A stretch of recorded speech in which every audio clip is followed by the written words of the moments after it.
अस्सलामु अलैकुम वरहमतुल्लाहि वबरकातुह। अल्हम्दुलिल्लाहि रब्बिल आलमीन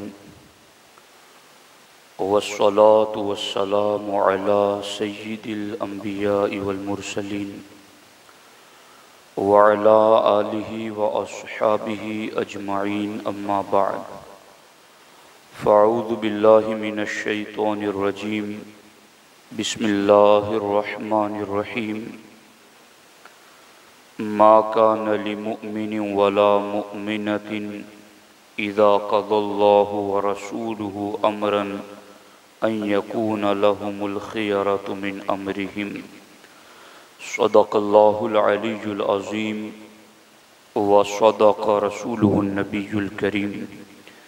इंतहाई एहतराम व अक़ीदत के साथ हुज़ूर सय्यिदुल मुरसलीन ख़ातमुल अंबिया शफ़ीउल मुज़निबीन रहमतुल लिल आलमीन ख़ातमुल मासूमीन राहतुल आशिक़ीन सल्लल्लाहु तआला अलैहि व आलिहि व अस्हाबिहि व बारक व सल्लमा की बारगाह में अपनी ग़ुलामी का सबूत दें और जिस तरीक़े से मैं पढ़ाऊँ मेरे साथ मिलकर हुज़ूर दिल के साथ नज़राने मोहब्बत पेश करें। अस्सलातु वस्सलामु अलैका या रसूल अल्लाह, अस्सलातु वस्सलामु अलैका या हबीब अल्लाह, अस्सलातु वस्सलामु अलैका या नबी अल्लाह व अला आलिका व अस्हाबिका या नूर अल्लाह सल्लल्लाहु तआला अलैहि वसल्लम। दोस्तान मोहतरम, फ़लसफ़े क़ुरबानी क्या है, इस हवाले से कुरान और सुन्नत की रोशनी में चंद बातें आपके सामने रखना चाहता हूँ। हर साल क़ुरबानी का मौसम आता है और हर साल लोगों में सुन्नत खलीली की याद ताज़ा होती हैं। आखिर इस सुन्नत खलीली के ज़रिया बंदों तक क्या पैगाम पहुँचाना मकसद है, उसकी तरफ आपकी तवज्जो दिलाना चाहता हूँ। आप अच्छी तरीके से इस बात को जानते हैं कि हज़रत इब्राहीम अलैहिस्सलातु वस्सलाम के यहाँ आपकी उम्र के आखिरी हिस्से में औलाद पैदा हुई। आप पर बुजुर्गी तारी हो चुकी थी और अल्लाह की बारगाह में आपने दुआ की, रब्बी हबली मिनस सालिहीन। और गालिबन 90 साल की उम्र में अल्लाह रब्बुल इज़्ज़त ने आपको इस्माईल अलैहिस्सलाम जैसा फ़र्जंद अता फरमाया। औलाद से माँ बाप को प्यार फितरी तौर पर होता ही है, मगर फिर बड़ी उम्मीदों से, तमन्नाओं से, दुआओं से जब तलब किया जाता है तो फिर उसमें मज़ीद महब्बतें बढ़ जाती हैं। अल्लाह तबारक व तआला ने 90 साल की उम्र में हज़रत इब्राहीम अलैहिस्सलाम को फ़र्जंद हज़रत इस्माईल अलैहिस्सलातु वस्सलाम अता फरमाए।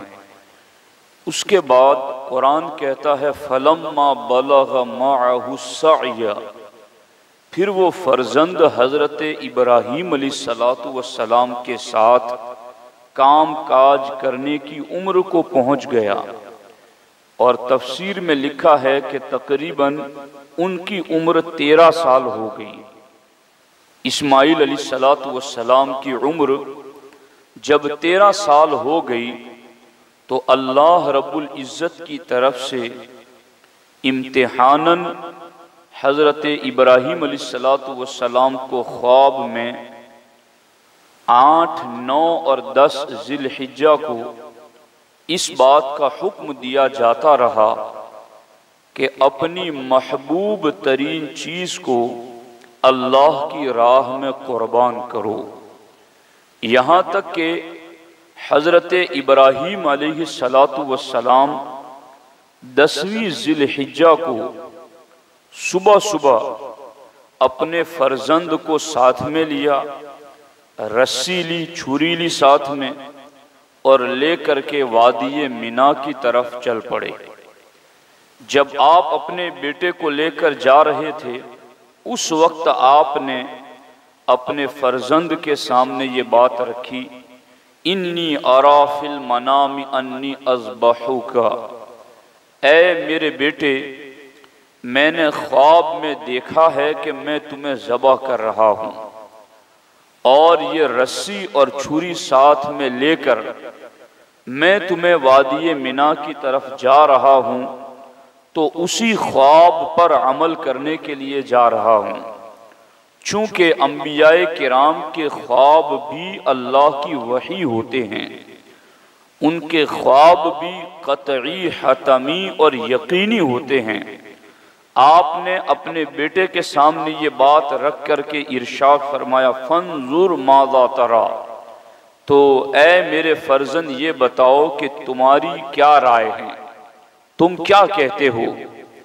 इब्राहीम अलैहिस्सलाम ने ये जो पूछा था कि फंजुर माज़ा तरा, ये कोई ऐसा मशवरतन नहीं पूछा था कि बेटे की मर्जी ना हो तो रब के हुक्म पर अमल ना करूं, बल्कि यहाँ पर यह दिखाना भी मकसूद था कि जिसकी रगों में खलील का खून हो और जिसने हाजरा जैसी पाकीज़ा खातून का दूध पिया हो, और जिसे पहले ही दिन से ये तरबियत दी गई हो कि अल्लाह के नाम पर कुर्बान होने के लिए हर वक्त तैयार रहना है, आज उनका भी इम्तिहान था कि जिस अजरो सवाब में मैं बाप होकर के शरीक हूं कि रब के हुक्म पर मैंने सर झुका दिया, आज बेटे की तरबियत का भी इजहार हो जाए और बेटा भी अपनी तरफ से कुर्बान होने के लिए तैयारी का इजहार करके अजरो सवाब का हकदार बन जाए। इसलिए आपने बेटे से पूछा, फंजुर माज़ा तरा, बेटे तुम्हारी राय क्या है। वो बेटा जो खलील अलैहिस्सलाम की गोद में पला हो और तरबियत आगोश हाजरा में जिनकी हुई हो, इकबाल ने इसीलिए तो कहा था ये फैजान नजर था या के मकतब की करामत थी, सिखाए किसने इस्माइल को आदाब फर्जंदी, कि ये फैजान नजर समझो या फिर मकतब की करामत समझो। फौरन अगले ही लम्हे हजरत इस्माइल अलैहिस्सलाम ने आप अपने वालिदे बुजुर्गवार की खिदमत में अर्ज किया, या अबति फ़अल मा तुअमर सतजिदुनी इंशाअल्लाहु मिनस साबिरीन, ऐ मेरे वालिदे बुजुर्गवार, इफ़अल मा तुअमर, आपको जो हुक्म दिया गया है कर गुजरिए। हालांकि इब्राहीम अलैहिस्सलाम ने क्या कहा था कि अन्नी अज़बहुका, मैं तुम्हें ज़बह कर रहा हूं, तो उसके बदले में जवाब तो यूं ही बनना चाहिए था कि इज़बह मा तुअमर, कि आपको ज़बह का हुक्म दिया गया है तो ज़बह कर दीजिए।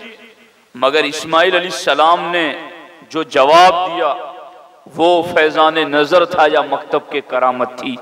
आपने कहा इफ़अल मा तुअमर, एक ज़बह की क्या बात है, इससे आगे का भी हुक्म हो तो मैं रब के हुक्म के आगे सर झुका करके तैयार खड़ा हूं।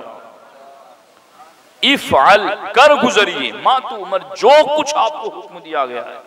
सिर्फ हलक पर छुरी चलाने की क्या बात है, मेरे जिस्म की एक एक बोटी भी जुदा करने के लिए रब ने कहा हो तो इस्माइल इसके लिए तैयार है।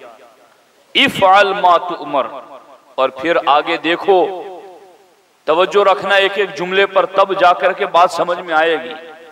मैं नतीजा खेज गुफ्तगू की तरफ आपको ले जाना चाहता हूं। कि इब्राहीम अलैहिस्सलाम ने कहा, बेटे ने सर झुका दिया और उसके बाद अल्लाह के हवाले अपने अमल को किस तरह पेश करके बंदगी को चार चांद लगाए। का सतजिदुनी इंशाअल्लाहु मिनस साबिरीन, मैं तो आपको जो हुक्म दिया गया उसके लिए तैयार हूं, और अगर अल्लाह ने चाहा तो आप मुझे सब्र करने वालों में पाएंगे। अपनी नीयत जाहिर कर दी, अपना आप पेश कर दिया, फिर कहा कि अगर अल्लाह ने चाहा तो आप देखें कि अपना आप पेश भी किया और उसको रब की मर्जी के हवाले कर दिया। अब जब दोनों बाप बेटा दोनों तैयार हो गए, उधर जब शैतान ने देखा जल भुन गया, आग बगोला हो गया, ये क्या होने जा रहा है, ये तो एक तारीख बन जाएगी रब के नाम पर कुर्बान होने की, ये तो एक तसलसल कायम हो जाएगा रब के नाम पर कुर्बानी देने का। उसने हजरत इब्राहीम अलैहिस्सलाम को भी वसवसे डालने की कोशिश की, मगर आपने 3 मकामात पर उसको कंकर मार मार करके वापस भगाया। अब जब उसका वार यहां नहीं चला तो वो हजरत हाजरा रज़ियल्लाहु ताला अन्हा के पास पहुंचा। कहाँ गए हैं आपके शौहर? लकड़ियां काटने गए हैं। कहा वो लकड़ियां काटने नहीं गए हैं, वो अपने प्यारे बेटे इस्माइल को ज़बह करने गए हैं। कहा कोई बाप भी बेटे को ज़बह करता है? कहा हाँ, उनका ख्याल है कि उन्हें अल्लाह ने हुक्म दिया है। सैयदा हाजरा फौरन बोल पड़ी, अगर अल्लाह का हुक्म है तो एक इस्माइल तो क्या, मैं इनसे ज्यादा भी कुर्बान करने के लिए तैयार हूं। वहां से भी वो जलील और रुसवा होकर के वापस पलटा और फिर इब्राहीम अलैहिस्सलातु वस्सलाम ने वादी मिना में अपने फर्जंद को लिटा दिया और छुरी हलक पर रख दी। तो रब ने कुरान के अंदर ऐलान फरमाया, फलम्मा अस्लमा वतल्लहु लिल जबीन, कि जब दोनों ने मेरे हुक्म के आगे सर झुका दिया, वतल्लहु लिल जबीन, और अपने बेटे को मुंह के बल लिटा दिया, वनादैनाहु अय्या इब्राहीम कद सद्दक़त रुया, हमने निदा दी ए इब्राहीम तूने ख्वाब को सच्चा कर दिखाया। अब यहां पहुंच करके मैं जो बात कुर्बानी का फलसफा आपको समझाना चाहता हूं वो ये है कि 90 साल की उम्र में औलाद मिली और वो भी बेटा मिला, वो भी खातमुल अंबिया का जद्दे करीम मिला, और वो खुद भी नबी, और वो भी 13 साल की उम्र। ज़बह का हुक्म भी ख्वाब में दिया गया। मगर इब्राहीम अलैहिस्सलाम को जब ये कहा गया कि बेटा ज़बह करना है, ध्यान से सुनो इन बातों को, अल्लाह के अहकाम पर टाल मटोल करने वाले और अल्लाह व रसूल की मर्जी के खिलाफ अपनी अक्लें लड़ाने वाले सोचें कि कुर्बानी हमें सबक क्या दे रही है। इब्राहीम अलैहिस्सलातु वस्सलाम को जब हुक्म दिया गया तो उन्होंने ये नहीं कहा, ए अल्लाह ये छोटा सा बच्चा है, बड़ी दुआओं के बाद मिला है, या अल्लाह इसका क्या गुनाह है कि इसको ज़बह का हुक्म दिया जा रहा है, और अगर गुनाह इसका हो भी गया है तो ज़बह से क्या कफारा अदा होगा। ऐसी कोई बात इब्राहीम अलैहिस्सलातु वस्सलाम ने नहीं की। कुर्बानी का फलसफा ही यही है कि जहां हुक्म इलाही आ जाए सर को झुका दिया जाए। वहां लिमचीरा, क्या, क्यों, कैसे, कब, ये क्यों, तू क्यों, ये कोई बात ही नहीं बनती है। जब हुक्म रब का आ गया, मा कान लिमुमिनिन वला मुमिनतिन इज़ा क़ज़ल्लाहु व रसूलुहु अमरन अन यकून लहुमुल खियरतु मिन अमरिहिम। रब फरमाता है मोमिन और मोमिना को तो ये हक पहुंचता ही नहीं कि जब रब किसी बात का फैसला कर दे तो वो इनकार करे। मोमिन और मोमिना को मा कान लहुमुल खियरा, उनको इख्तियार नहीं है कि अल्लाह रसूल के फैसले के बाद ये कहें कि नहीं जी ये कैसे हो गया, ये कैसे मान ले, नहीं जी इसमें तो हमारी अकल नहीं मानती है। अल्लाह फरमाता है फला व रब्बिका ला युमिनून हत्ता युहक्किमुका फीमा शजरा बैनहुम, महबूब तेरे रब की कसम जो अपने मामलात में तेरा फैसला नहीं मानता वो मोमिन हो ही नहीं सकता। ये है कुर्बानी का फलसफा।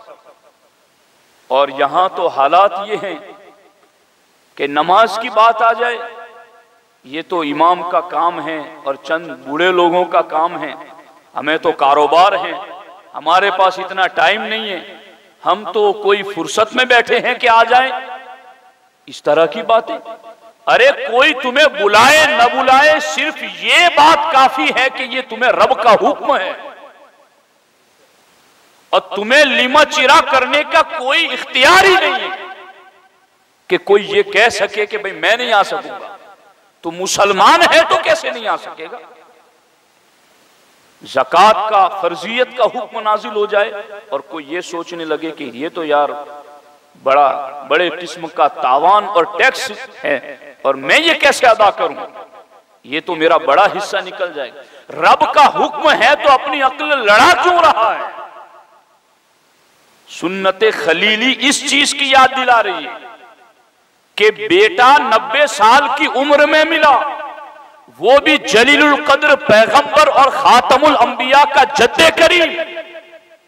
कोई गुनाह नबी से तो होता ही नहीं, वो तो मासूम होते हैं। फिर भी कोई सवाल नहीं किया रब की बारगाह में कि या अल्लाह इतनी दुआओं से मांगा है और तूने दिया है तो अब इसको क्यों ज़बा करवा रहा। नहीं, ला युसअलु अम्मा यफ़अलु, ये शान सिर्फ रब की है कि रब जो कहे रब से पूछा नहीं जाएगा, उससे पूछा नहीं जाएगा कि तूने ये क्यों कहा। वहुम युसअलुन, हर एक से पूछ हो सकती है। फ़अालुन लिमा युरीद, ये शान सिर्फ रब्बुल आलमीन की, वो जो चाहे करे, वो जो चाहे हुक्म दे। अब उसका हुक्म आ गया, ना इब्राहिम अलैहिस्सलाम ने कोई हीला हवाला पेश किया, ना इस्माइल अलैहिस्सलाम ने बाप के सामने कोई बात की। कमाल तो कमाल यह है कि नबी के घर में रहने वाली औरत सैयदा हाजरा ने भी अपनी सुन्नत से बताया रब का हुक्म आए तो वहां सर झुका दिया जाए, गर्दन को झुका दिया जाए। आज बहुत सारे मामलात में, रिश्तों के मामलात में अगर कोई बात कर दे कि भाई रिश्ता यहां होता यहां नहीं होता, ये एक बॉर्डर है, हम जानवर नहीं है, इंसान है, वो जहां चाहे उनके पास अकल नहीं है वो मुंह मारते फिरे। हम इंसान हैं और इंसानों में भी अल्लाह ने हुजूर का उम्मती बनाया है। तिल्क हुदूदुल्लाह, हमारे लिए शरीयत की बॉर्डर है, शरीयत की पाबंदी है। ला तरकनु इलल्लज़ीना ज़लमू फतमस्सकुमुन नार, जालिमों की तरफ झुको नहीं वरना जहन्नम में चले जाओ। अकीदे का जुल्म दुनिया के अंदर सबसे बड़ा जुल्म है, इसलिए कि कुरान में इन्न शिर्क लज़ुल्मुन अज़ीम किसको कहा गया, चूंकि ये अकीदे का है ना जुल्म। तो अब अगर इस तरह की भी बात की जाए कि भाई रिश्ता कहाँ होता है कहाँ नहीं होता है, क्या होना चाहिए क्या नहीं होना चाहिए, तो फिर वहां भी अकलें लड़ा दी जाती हैं कि भाई ये कैसे हो गया, ये कैसे हो सकता है। खुदा के बंदो, कुर्बानी साल ब साल पलट पलट करके हमें ये पैगाम याद दिलाती रहेगी कि असल कुर्बानी तुम्हें सिर्फ जानवर ज़बा करके बरी जिम्मा हो गए, इसके पीछे वजह क्या है, सबक क्या देना है तुम्हें। इसके पीछे सबक ही ये देना है कि सिर्फ जानवर 2, 5, 10, 20 हजार का ज़बा करना, उससे याद ये बताई जा रही है कि इब्राहिम अलैहिस्सलाम ने तो बेटा ज़बा करने पर भी सवाल नहीं किया, ज़बा होने वाले इस्माइल अलैहिस्सलाम ने भी सवाल नहीं किया, और वो मां जिसकी मोहब्बतों की दुनिया में कोई मिसाल नहीं, उसने भी कोई सवाल नहीं किया। तो पता चला कुर्बानी का फलसफा एक यही है कि रब का हुक्म आ जाए तो बंदा अपना सरे तस्लीम वहां पर झुका दे, बस। अब यहां देखो एक बात, वरना कुरान क्या कहता है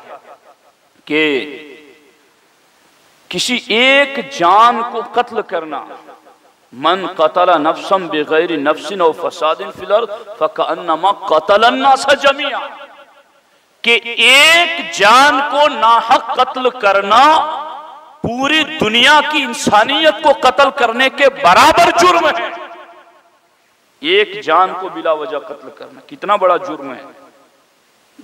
और फिर कुरान मजीद में ये भी है, वमन कतला मुमिनन मुतअम्मिदन फजज़ाउहु जहन्नम खालिदन फीहा, जिसने किसी मोमिन को ईमान की वजह से कत्ल किया उसकी जजा हमेशा के लिए जहन्नम है। एक कत्ल पर पूरी दुनिया के इंसानों के कत्ल के बराबर का गुनाह है। मगर इब्राहिम अलैहिस्सलाम ने अल्लाह की बारगाह में ये नहीं कहा कि या अल्लाह बेटे को मेरे ज़बा और कत्ल का क्यों हुक्म दिया जा रहा है। हालांकि इस्लाम में जहां जिहाद फर्ज हो जाए और जंग के लिए बरसरे पैकार हो, वहां पर भी अगर सामने वाले छोटे बच्चे हैं तो उनको कत्ल करने की इजाजत नहीं। तो इब्राहिम अलैहिस्सलाम ने तो फिर भी ना कहा कि या अल्लाह ये तो छोटा बच्चा है, अभी माअहु साया, ये तो अभी कामकाज के लिए उम्र को पहुंचा है। ऐसा कोई सवाल नहीं किया, बल्कि सवाल करने वाला आया इब्लीस हजरत हाजरा के पास, तो वहां वसवसा डालने वालों को खुद सामने से जवाब दिया जाता है। यानी बात समझने की कोशिश करो कि अल्लाह के हुक्म के खिलाफ मोमिन को तो जाना ही नहीं है, मगर कोई अगर वसवसा डालने वाला आता है तो वहां जवाब वो होना चाहिए जो हजरत हाजिरा ने दिया, जवाब वो होना चाहिए जो कंकर मार करके हजरत इब्राहिम अलैहिस्सलाम ने दिया। इससे पता चला कि कुर्बानी का फलसफा ये है कि मोमिन अल्लाह की बारगाह के अंदर अपना सर तस्लीम खम कर दे और अपना सर झुका दे।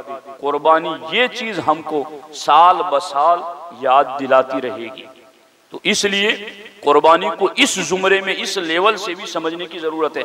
अब मैंने सिर्फ एक दो मिसालें दी कि नमाज का वक्त हो तो वहां अकल लगाई जाए कि नहीं जी बड़ा वक्त निकल जाता है, ज़कात की बात आए तो अक्ल लगाई जाए, हज की बात आए तो अक्ल लड़ाई जाए। इस तरह से दीगर जितने भी दीन के अहकामात हैं उनके मुकाबले में आदमी अपनी अक्ल लड़ाए तो फिर उसको कुर्बानी की समझ ही नहीं आई। अल्लाह के हुक्म के मुताबिक अपनी अक्ल के फैसलों पर चले, वो कुर्बानी समझ ही नहीं सका, चाहे उसकी उम्र कितनी ही ज्यादा क्यों न हो गई। इसलिए कुर्बानी के इस नुक्ते को समझना जरूरी है। अब इस सिलसिले में मैं 2 मिनट के अंदर कुर्बानी के हवाले से 2-4 मसाइल भी आपकी खिदमत में अर्ज कर देता हूं। कुर्बानी किसे कहते हैं? मखसूस जानवर को मखसूस वक्त में सवाब की नीयत से ज़बह करना कुर्बानी कहलाता है। मखसूस जानवर, जैसा कि आप जानते हैं कि बड़े जानवरों में और छोटे जानवरों में जो ख़ास जानवर हैं उन्हीं की कुर्बानी होती है। और कुर्बानी किस पर वाजिब है, तो इस चीज़ को याद रख लें कि कुर्बानी मुसलमान बालिग मुकीम मालिक निसाब पर वाजिब है।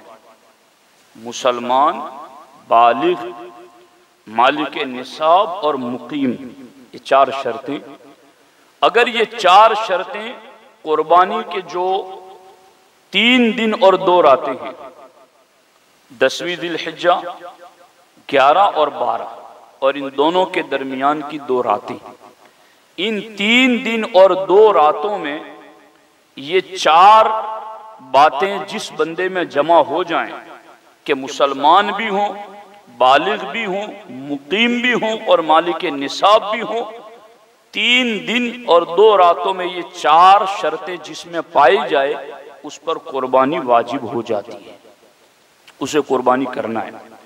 मालिक निसाब किसको कहते हैं? जिस शख्स के पास 52.5 तोले चांदी या इतनी चांदी खरीदने जितनी मालियत की रकम या इतनी मालियत का तिजारत का माल या इतनी मालियत का हाजत असलिया के अलावा सामान हो, और उस पर अल्लाह का और बंदों का इतना कर्जा ना हो कि जिस कर्ज को निकालने के बाद निसाब न रहे तो उस बंदे पर कुर्बानी वाजिब हो जाती है। यानी इसको आप सादा तरीके पर यूं समझ लें कि सोना चांदी अगर हैं और इसके साथ साथ अगर सामान तिजारत हैं, बैंक में पैसे हैं और घर के अंदर जितनी भी सामान जो इस्तेमाल में नहीं आते हैं, जैसे औरतों के वो बर्तन जो वो अपने मैके से लेकर आई हैं, तो वो आम तौर पर कई बर्तन ऐसे होते हैं जो इस्तेमाल में नहीं आते, वो सारे भी गिने जाएंगे। एक मकान के अलावा दूसरा मकान जो इस्तेमाल में नहीं आता उसको भी गिना जाएगा। और इन सारी चीज़ों का टोटल लगाकर फिर देखें कि हम पर कुछ कर्जा है या नहीं। अगर कर्जा है तो उस टोटल से माइनस कर दें, फिर जितनी रकम बचती है अगर उससे आप मार्केट में जाकर 52.5 तोला चांदी खरीद सकते हैं तो आप पर कुर्बानी वाजिब है। और अगर किसी के पास है, सामान तिजारत भी है लेकिन पैसे हाथ पर नहीं है, तो वो कोई चीज़ बेच करके कुर्बानी करें या कर्ज ले करके कुर्बानी करें, मगर उस पर कुर्बानी करना लाजिम है। कुर्बानी के वाजिब होने का जो वक्त है वो 10वीं ज़िलहिज्जा के सुबह सादिक से 12वीं के गुरूब आफ्ताब तक, यानी 3 दिन और 2 रातें हैं। इसलिए इस वक्त के अंदर अगर ये शर्तें किसी में पाली जाती हैं तो उस बंदे मोमिन पर कुर्बानी वाजिब हो जाती है, उसे कुर्बानी ज़रूर अदा करनी चाहिए। इस सिलसिले में मज़ीद बहुत सारे मसाइल हैं जिसको इंशाअल्लाह इतवार यानी रविवार के दिन असर की नमाज के बाद सुन्नी इज्तिमा में तफसील से अर्ज़ किया जाएगा। और ख़ास तौर पर चूँकि आइंदा जुमा को मेरे ख्याल से ज़िलहिज्जा की पहली तारीख हो जाएगी, इसलिए रविवार के दिन इस टॉपिक पर भी हम गुफ्तगू करेंगे कि ज़िलहिज्जा के 10 दिन कितने कीमती हैं अल्लाह रसूल की बारगाह में, और नाखून काटने वग़ैरह के हवाले से जो भी मसाइल हैं, फजीलतें हैं, इंशाअल्लाह उसको रविवार को असर की नमाज के बाद होने वाले सुन्नी इज्तिमा में ज़िक्र किया जाएगा। तो आपसे दरख्वास्त है कि आप उसमें भी ज़रूर शिरकत फरमाएँ। अल्लाह तबारक व तआला हम सबको अमल की तौफीक अता फरमाए। रहमतुल्लाहि व बरकातहू।